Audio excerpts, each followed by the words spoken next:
इंदौर में दोस्ती, भरोसे और विश्वास को तार-तार कर देने वाला एक सनसनीखेज हत्याकांड सामने आया है। जिस दोस्त के साथ युवक ने अपने दिल की बात साझा की, उसी दोस्त ने उसकी मौत की साजिश रच डाली। चाय पीने के बहाने बुलाया गया और फिर चाकुओं से ताबड़तोड़ हमला कर उसकी हत्या कर दी गई। पुलिस ने इस मामले का खुलासा करते हुए मुख्य साजिशकर्ता समेत 7 आरोपियों को गिरफ्तार कर लिया है। आखिर कैसे रची गई इस खौफनाक वारदात की पूरी साजिश? देखिए हमारी यह विशेष रिपोर्ट। इंदौर में 4 जून की रात एक ऐसी वारदात हुई जिसने पूरे शहर को झकझोर कर रख दिया। रात करीब 10:25 पर कृष श्रीवास्तव नाम के युवक पर चाकुओं से जानलेवा हमला किया गया। गंभीर रूप से घायल कृष को अस्पताल ले जाया गया, लेकिन अत्यधिक रक्तस्राव के कारण उसकी जान नहीं बच सकी। मामले की गंभीरता को देखते हुए पुलिस ने तत्काल जांच शुरू की और कुछ ही दिनों में इस हत्याकांड का पर्दाफाश कर दिया। पुलिस जांच में जो कहानी सामने आई उसने सभी को हैरान कर दिया। करीब 10 दिन पहले मृतक कृष श्रीवास्तव का अनिकेत पाल नामक युवक से किसी बात को लेकर विवाद हुआ था। विवाद के बाद कृष ने अपने दोस्त आदर्श जोशी से अनिकेत के खिलाफ कार्रवाई करने की बात कही थी, लेकिन कृष को क्या पता था कि जिस दोस्त पर वह भरोसा कर रहा है वही उसकी जिंदगी का सबसे बड़ा दुश्मन साबित होगा। पुलिस के अनुसार आदर्श जोशी दोनों पक्षों का साझा मित्र था। कृष और आदर्श के बीच हुई बातचीत की ऑडियो रिकॉर्डिंग आदर्श ने अनिकेत पाल को सुना दी। यहीं से हत्या की साजिश तैयार हुई। आरोप है कि आदर्श जोशी ने योजनाबद्ध तरीके से कृष को 4 जून की रात चाय पीने के बहाने बुलाया। दूसरी तरफ अनिकेत और उसके साथी पहले से ही मौके पर घात लगाकर बैठे हुए थे। जैसे ही कृष वहां पहुंचा, आरोपियों ने उस पर चाकुओं से ताबड़तोड़ हमला कर दिया। वारदात को अंजाम देने के बाद आरोपी मौके से फरार हो गए, लेकिन पुलिस ने तकनीकी साक्ष्यों, सीसीटीवी फुटेज और पूछताछ के आधार पर पूरे घटनाक्रम की कड़ियां जोड़ लीं। जांच के दौरान मुख्य साजिशकर्ता आदर्श जोशी की भूमिका सामने आई और पुलिस ने एक-एक कर सभी आरोपियों को गिरफ्तार कर लिया। पुलिस ने बताया कि इस हत्याकांड में शामिल मुख्य साजिशकर्ता सहित कुल 7 आरोपियों को गिरफ्तार किया गया है।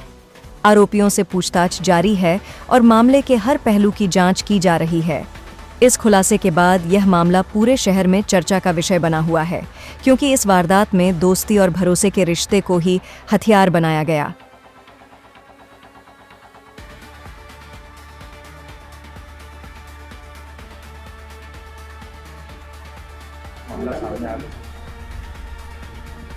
एक कृष श्रीवास्तव नाम का युवक है। इसकी हत्या 4 जून की रात्रि में 10:25 के लगभग एक घटनाक्रम होता है जिसमें हो जाती है। इसमें 7 आरोपी प्रथम दृष्टया सामने आते हैं और उनकी गिरफ्तारी भी कर ली गई है।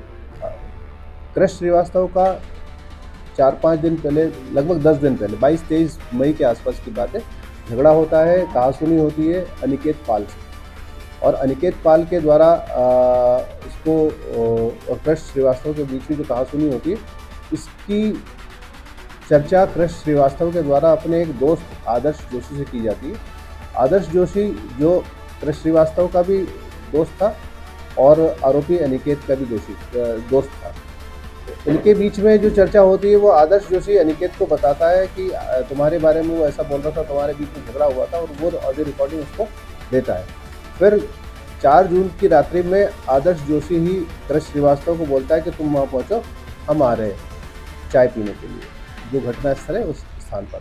जब ये वहाँ पहुँचता है तो आदर्श जोशी तो वहाँ नहीं पहुँचता है, लेकिन अन्य जो आरोपी हैं जो जिनके प्रेस नोट में नाम दिए गए हैं, ये सारे वहाँ पहुँचते हैं और उसके ऊपर कृष श्रीवास्तव के ऊपर चाकू से वार करते हैं, और चाकू से वार करने के कारण और एक्सेसिव ब्लीडिंग के कारण उसकी जब तक उसको हॉस्पिटल ले आते हैं तब तक मृत्यु हो जाती है।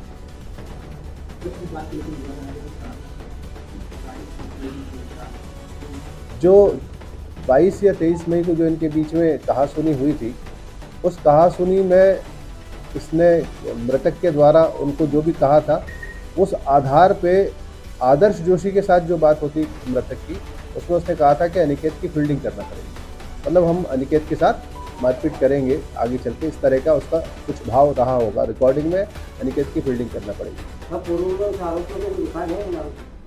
आरोपियों के पूर्व रिकॉर्ड भी हैं और उनके आधार पर क्योंकि प्रतिबंधात्मक कार्रवाई की गई है तो इनको बाउंड ओवर कराया गया, और बाउंड ओवर कराने के बाद बाउंड डाउन कराने की कार्रवाई की जाएगी। ये आरोपियों से अब जब पूछताछ होगी तो चीज़ें क्लियर होंगी कि वो उसका फील्डिंग से आशय क्या था।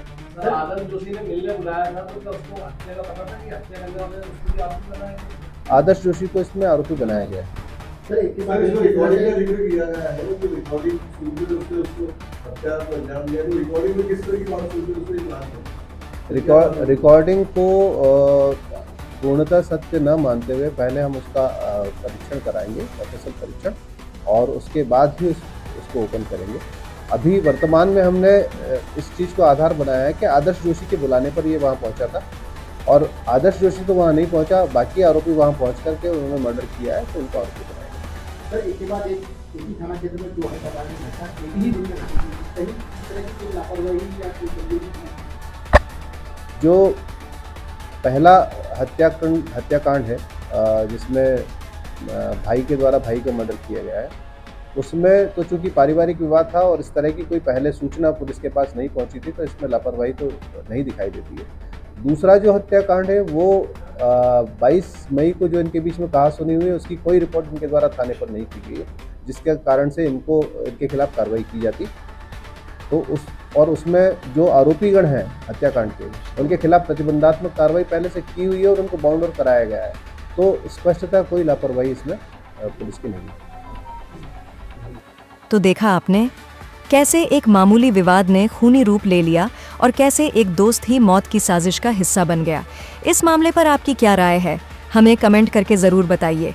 ऐसी ही हर बड़ी और विश्वसनीय खबर के लिए जुड़े रहिए जोरदार हेडलाइंस के साथ।